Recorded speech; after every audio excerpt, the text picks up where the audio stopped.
Bencana terbesar tidak selalu datang dengan suara gemuruh. Kadang ia datang diam-diam lewat udara yang kamu hirup setiap hari. Eropa sudah membuktikannya. Sejak akhir Juni, ilmuwan iklim memperkirakan gelombang panas di sana merenggut lebih dari 20.000 nyawa hanya dalam satu pekan. Sekarang giliran Amerika. Menurut Layanan Cuaca Nasional Amerika Serikat, sekitar 156 juta warga tengah terjebak di bawah peringatan panas ekstrim. Heat dome, kubah udara panas raksasa, telah menewaskan setidaknya 44 orang dan angka itu terus bertambah setiap hari. Jaringan listrik diambang kolaps, rekor suhu tumbang satu persatu, dan di balik semua ini satu pertanyaan mengintai. Apakah bumi sedang mengirim peringatan terakhirnya?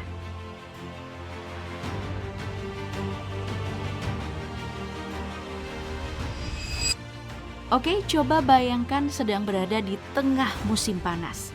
Tiba-tiba, rel kereta tidak lagi mampu menahan panas. Aspal mulai melunak, transportasi berhenti beroperasi.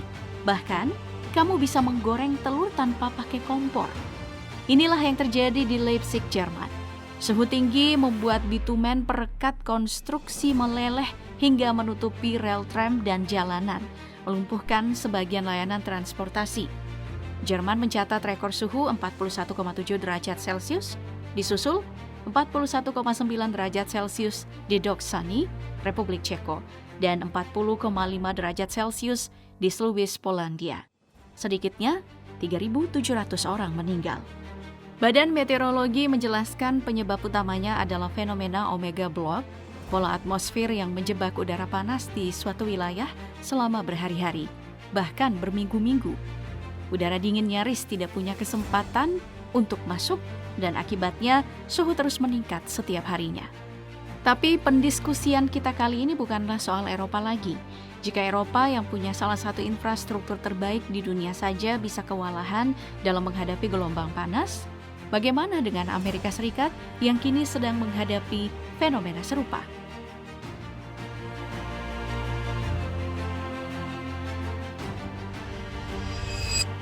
Jika Eropa dihantui fenomena Omega Block, Amerika Serikat sekarang menghadapi ancaman yang berbeda tapi dampaknya sama mengerikan. Fenomena ini dikenal sebagai heat dome atau kubah panas. Sederhananya, heat dome terjadi ketika sistem tekanan udara tinggi bertindak seperti penutup raksasa yang menjebak udara panas di dekat permukaan bumi. Panas yang seharusnya terlepas ke atmosfer justru terus terakumulasi dari hari ke hari. Semakin lama fenomena ini bertahan, suhu akan semakin ekstrim, terutama di kawasan perkotaan yang dipenuhi beton dan aspal. Inilah yang sekarang terjadi di Amerika Serikat. Selama libur hari kemerdekaan 4 Juli, heat dome menyelimuti sebagian besar wilayah timur dan tengah Amerika Serikat. Lebih dari 20 negara bagian mencatat suhu di atas 38 derajat Celcius. Rekor tertinggi di Atlantic City yang mencapai 41,1 derajat Celcius, bahkan ini jadi suhu tertinggi sepanjang sejarah. Korban pun mulai berjatuhan. Sedikitnya, 30 orang dilaporkan meninggal akibat gelombang panas ini. New Jersey jadi wilayah dengan korban terbanyak, mencapai 29 orang. Sebagian besar ditemukan di rumah tanpa pendingin udara, sementara lainnya ditemukan di jalanan maupun di dalam mobil yang terparkir. Di Mississippi, seorang pria berusia 74 tahun meninggal setelah beberapa hari terpapar panas ekstrim. Rumah sakit juga kewalahan menghadapi lonjakan pasien. Di Virginia, lebih dari 700 orang menjalani perawatan akibat penyakit yang berkaitan dengan panas cuma dalam waktu beberapa hari. Saat perayaan Hari Kemerdekaan di Washington DC, puluhan orang harus dievakuasi dari National Mall karena mengalami gangguan kesehatan akibat suhu yang menembus lebih dari 43 derajat Celcius menurut Heat Index. Tapi, gelombang panas kali ini bukan cuma mengancam kesehatan masyarakat. Permintaan listrik melonjak karena jutaan pendingin ruangan bekerja hampir tanpa henti. Operator jaringan listrik terbesar di Pantai Timur bahkan meminta sejumlah pusat data beralih menggunakan generator cadangan agar pasokan listrik untuk masyarakat tetap aman. Para ahli memperingatkan, fenomena ini jadi ujian nyata bagi infrastruktur Amerika. Ketika gelombang panas datang, kebutuhan air dan listrik meningkat bersamaan, sementara masyarakat juga membutuhkan sumber daya yang sama. Yang lebih menarik, panas ekstrim ini datang di saat Amerika Serikat jadi tuan rumah Piala Dunia FIFA 2026 bersama Kanada dan Meksiko. Beberapa kota penyelenggara diperkirakan menghadapi suhu yang terasa sampai 43 derajat Celcius. FIFA pun menyesuaikan jadwal pertandingan, menyediakan jeda minum wajib di setiap babak, lalu memperbanyak area pendinginan, lapangan yang harus selalu basah, sampai mengurangi jam operasional fan festival di beberapa kota. Langkah-langkah ini menunjukkan kalau panas ekstrim bukan lagi ancaman masa depan, tapi tantangan nyata yang kini mempengaruhi salah satu ajang olahraga terbesar di dunia.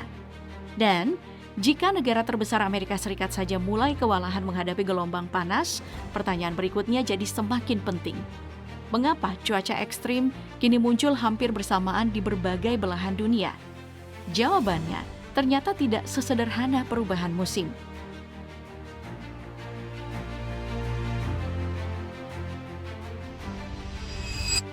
Di tengah gelombang panas yang terus memecahkan rekor, berbagai negara mulai mencari cara agar kota-kota mereka tetap layak dihuni.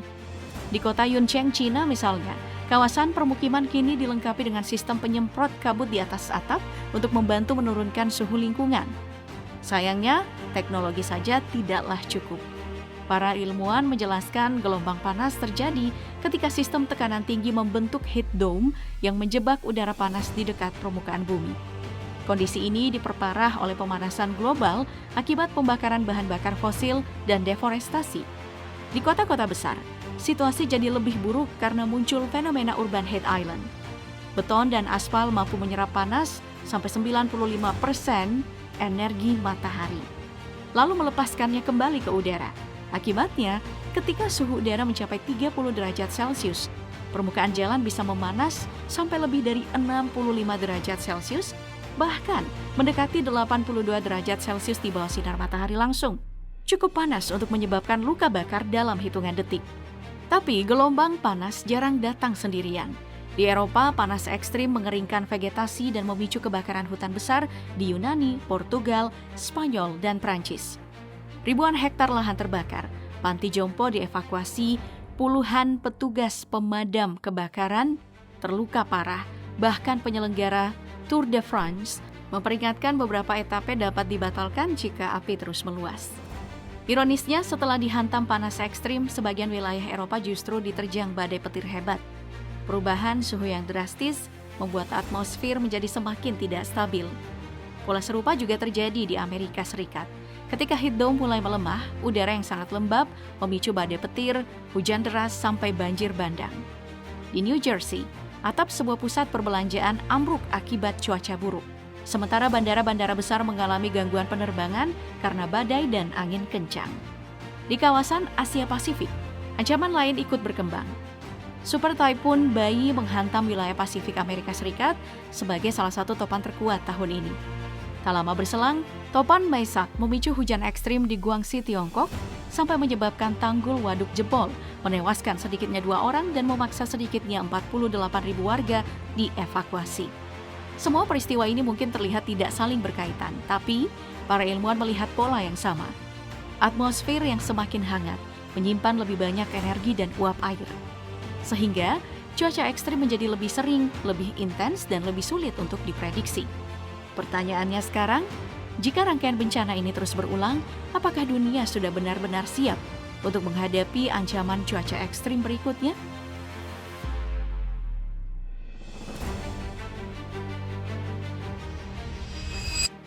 Gelombang panas yang melanda Eropa dan Amerika Serikat mungkin belum menjadi puncaknya. Organisasi Meteorologi Dunia atau WMO memperingatkan kalau El Nino diperkirakan akan meningkat jadi kategori kuat di periode Juli hingga September 2026. Artinya, risiko cuaca ekstrim di berbagai belahan dunia berpotensi semakin meningkat. Menurut WMO, pemanasan suhu permukaan laut di Samudra Pasifik tropis telah berkembang dan diperkirakan terus akan menguat dalam beberapa bulan ke depan. Dampaknya bisa berubah kekeringan berkepanjangan, hujan lebat, gelombang panas di daratan, sampai gelombang panas laut yang mengganggu ekosistem dan aktivitas manusia. Yang lebih mengkhawatirkan, para ilmuwan menilai pemanasan global membuat dampak El Nino jadi semakin besar, sampai ke tingkat super. Laut dan atmosfer yang lebih hangat menyimpan lebih banyak energi dan uap air, sehingga cuaca ekstrim berpotensi jadi lebih intens dibandingkan sebelumnya. Karena itu, WMO meminta seluruh negara meningkatkan kesiapsiagaan terutama di sektor pertanian, kesehatan, energi, dan pengelolaan sumber daya air. Sebab, ancaman yang dihadapi bukan cuma suhu yang semakin panas, tetapi juga rangkaian bencana susulan yang bisa datang silih berganti. Pada akhirnya, pertanyaan terbesar bukan lagi apakah cuaca ekstrim akan terjadi, melainkan seberapa siap dunia menghadapinya. Karena jika tren ini terus berlanjut, gelombang panas yang kita saksikan hari ini mungkin hanyalah awal dari tantangan iklim yang jauh lebih besar.